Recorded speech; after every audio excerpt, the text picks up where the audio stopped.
हा काय भूमिका आहे काँग्रेसची आरक्षणासंबंधित काँग्रेसची भूमिका स्पष्ट आहे की महिलांना आरक्षण मिळायला पाहिजे, म्हणून 2023मध्ये काँग्रेस पक्षाने महिला आरक्षण विधेयकाला समर्थन देण्याचं काम लोकसभामध्ये आणि राज्यसभामध्ये केला होता, म्हणून तो कायदा पास झाला. परंतु दुर्दैव आहे त्यावेळीपासून सोनिया गांधीजी, काँग्रेसचे राष्ट्रीय अध्यक्ष खरगे साहेब, देशाचे विरोधी पक्ष नेते राहुल गांधीजी मागणी करत आहेत वारंवार की त्या बिल जो कायदा करण्यात आलेला आहे 2023मध्ये त्यांना त्वरित लागू करावा. परंतु आजपर्यंत मोदीजीची सरकारने तो कायदा लागू केला नसल्यामुळे आम्हाला असा वाटतोय की भारतीय जनता पक्षाला, मोदी सरकारला महिलांना आरक्षण द्यायचं नाही आहे. म्हणून अशा प्रकारचा गैरसंविधानिक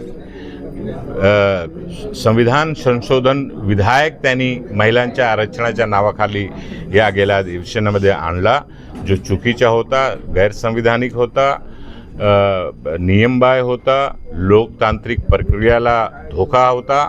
म्हणून त्याला आम्ही सर्वांनी विरोध केलेला आहे. काँग्रेसची मागणी आहे की राहुल गांधीजींनी लोकसभामध्ये ओपन सांगितलं, मागणी केलेली आहे की महिलांना 2023मध्ये जे कायदा करण्यात आलेला आहे काँग्रेसच्या समर्थनामुळे, त्या कायद्याची अंमलबजावणी ताबडतोब करावी आणि महिलांना आरक्षण द्यावं. तर काँग्रेसची भूमिका स्पष्ट आहे, महिलांना आरक्षण मिळायला पाहिजे आणि मोदी सरकारने ताबडतोब 2023चा कायदा लागू केला पाहिजे. तर महिला आरक्षणासाठी जनगणना आणि डिलिमिटेशन जरुरी आहे का? काही जरुरी नाही आहे.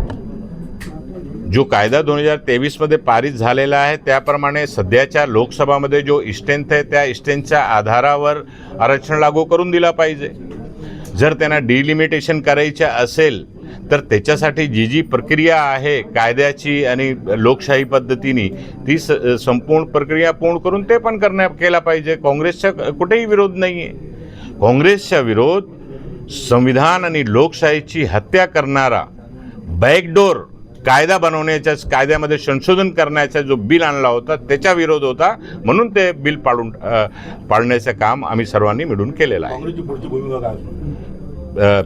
पोल खोलो अभियान संपूर्ण देशामध्ये काँग्रेस पक्ष येणाऱ्या काळामध्ये करणार आहे की भारतीय जनता पार्टी खोटे बोलून, रेटून बोलून, वारंवार खोटे बोलून जे देशाच्या जनताची दिशाभूल प्रत्येक विषयावर करत असतो त्याची पोलखोल करण्याचं काम काँग्रेस पक्षाच्या माध्यमातून येणाऱ्या काळामध्ये सुरू होणार आहे संपूर्ण देशामध्ये.